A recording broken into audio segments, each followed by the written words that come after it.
আসসালামু আলাইকুম।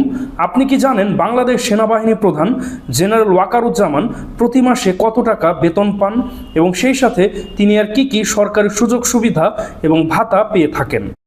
তো সেনাবাহিনী প্রধান সরকারি চাকরি বিধি অনুসারে তিনি রাষ্ট্রের গ্রেড 1 কর্মকর্তা।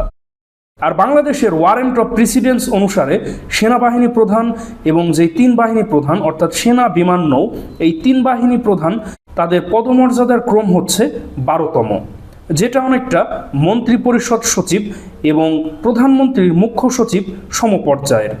তো বাংলাদেশের যে সশস্ত্র বাহিনী এর যে 3টি বাহিনী রয়েছে, সেনাবাহিনী, বিমান বাহিনী এবং নৌবাহিনী, এই 3টি বাহিনী প্রধানরাই একই বেতন ভাতা এবং সুবিধা পেয়ে থাকেন।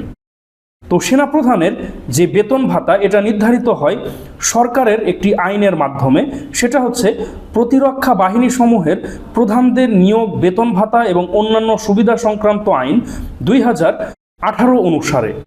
এই আইনটির 5 নং ধারা হচ্ছে বাহিনী প্রধান পদের বেতন। এখানে স্পষ্টভাবে সেনাপ্রধানের বেতনের কথা বলা হয়েছে। প্রতি মাসে বাহিনী প্রধানদের বেতন হইবে 86,000 টাকা। এটা কিন্তু সেনাপ্রধানের একেবারে বেসিক এবং ফিক্সড বেতন। এছাড়াও কিন্তু সেনাপ্রধান আরও অনেক সুবিধা এবং ভাতা পেয়ে থাকেন।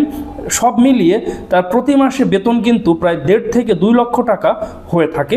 তবে এটা কিন্তু অ্যাপ্রক্সিমেট ভ্যালু, এর কম বা বেশিও হতে পারে। এছাড়াও কিন্তু সেনাপ্রধান কোটি টাকার সুবিধা পেয়ে থাকেন।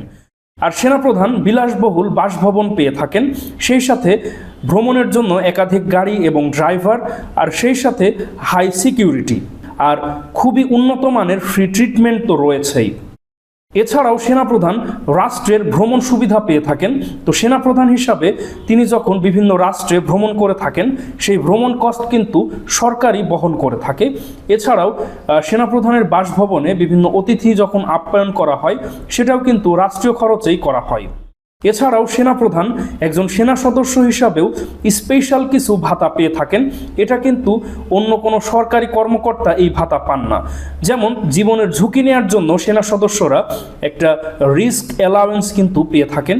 এছাড়াও ইউনিফর্ম অ্যালাওয়েন্স সহ আরও বেশ কিছু ভাতা পেয়ে থাকেন, যেটা বাহিনীর সদস্যরাই পেয়ে থাকে।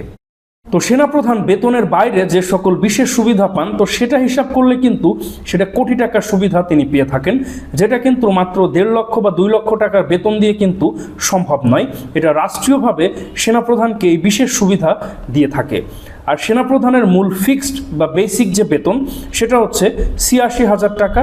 এছাড়া আরও বেশ কিছু সুবিধা ভাতা সহ তার বেতন দাঁড়ায় প্রায় 1.5 থেকে 2 লক্ষ টাকা।